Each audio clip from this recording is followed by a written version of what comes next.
പ്രസവശേഷം ലൈംഗിക ബന്ധത്തിന് നിർബന്ധിച്ചു. എന്നാൽ അത് നിഷേധിച്ച ഭാര്യയോട് ഭർത്താവ് ചെയ്ത കൊടും ക്രൂരതയാണ് ഇപ്പോൾ പുറത്തു വരുന്നത്. പ്രസവശേഷം ലൈംഗിക ബന്ധം നിഷേധിച്ച ഭാര്യയോടുള്ള പ്രതികാരമായി നവജാത ശിശുവിനെ ഭർത്താവ് വാഴത്തോട്ടത്തിൽ ഉപേക്ഷിച്ചു. വെറും 2 ആഴ്ച പ്രായമുള്ള കുഞ്ഞിനെയാണ് സ്വന്തം പിതാവ് വാഴത്തോട്ടത്തിൽ ഉപേക്ഷിച്ചത്. ബാങ്കോങ്ങിൽ നിന്നാണ് കണ്ണില്ലാത്ത ക്രൂരത പുറത്തു വരുന്നത്. സംഭവത്തിൽ 21-കാരനായ വുട്ടിച്ചായിയെ പോലീസ് അറസ്റ്റ് ചെയ്തു. 22-കാരിയായ ഭാര്യ ഒറത്തായിയുടെ പരാതിയുടെ അടിസ്ഥാനത്തിലാണ് ഭർത്താവിനെ പോലീസ് അറസ്റ്റ് ചെയ്തത്. ഇയാൾ ലഹരിക്ക് അടിമയാണെന്നാണ് പുറത്തു വരുന്ന വിവരം.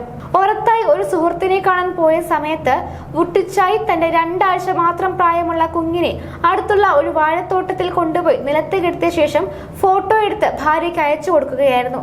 സന്ദേശം കണ്ട് പരിഭ്രാന്തയായ ഒറത്തായി ഉടൻ തന്നെ ഗ്രാമത്തലവനെ ബന്ധപ്പെടുകയും ഭർത്താവിന്റെ സന്ദേശത്തിന്റെ സ്ക്രീൻഷോട്ട് സമൂഹ മാധ്യമങ്ങളിൽ ഉൾപ്പെടെ പങ്കിടുകയും ചെയ്തു.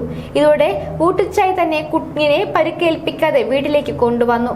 പ്രസവശേഷം ലൈംഗിക ബന്ധത്തിൽ ഏർപ്പെടാൻ ഒറത്തായി വിസമ്മതിച്ചതിനാൽ ഇരുവരും തമ്മിൽ വഴക്കിട്ടിരുന്നു. പോലീസിന്റെ ചോദ്യം ചെയ്യലിൽ തന്റെ ഭർത്താവ് ലഹരി മരുന്നിന് അടിമയാണെന്നും പതിവായി ചൂതാട്ടത്തിൽ ഏർപ്പെട്ടുവെന്നും ഒറത്തായി മൊഴി നൽകി. തന്നോടും 1 വയസ്സുള്ള കുട്ടിയോടും അക്രമാസക്തമായാണ് പെരുമാറുന്നതെന്നും ഒറത്തായി പറഞ്ഞു. ഭാര്യയോട് ലൈംഗിക ബന്ധത്തിൽ ഏർപ്പെടാൻ ആവശ്യപ്പെട്ടിരുന്നതായി വുട്ടിച്ചായി കുറ്റസമ്മതം നടത്തി. എന്നാൽ കുഞ്ഞിനെ ഉപേക്ഷിക്കാൻ തനിക്ക് ഉദ്ദേശമില്ലായിരുന്നെന്നും ഉറങ്ങിക്കിടക്കുന്ന മകനെ നിലത്ത് കിടത്തി ഫോട്ടോ എടുക്കുക മാത്രമായിരുന്നുവെന്നും വുട്ടിച്ചായി പോലീസിനോട് പറഞ്ഞു. വുട്ടിച്ചായി ലഹരി മരുന്ന് ഉപയോഗിക്കുന്നതായി പോലീസ് പരിശോധനയിൽ തെളിഞ്ഞിട്ടുണ്ട്. 3 വർഷം വരെ തടവും 6000 ബാത്ത് അതായത് ഏകദേശം $180 പിഴ ലഭിക്കാവുന്ന കുറ്റമാണ് ഇയാൾ ചെയ്തതെന്ന് പോലീസ് ഉദ്യോഗസ്ഥർ പറഞ്ഞു.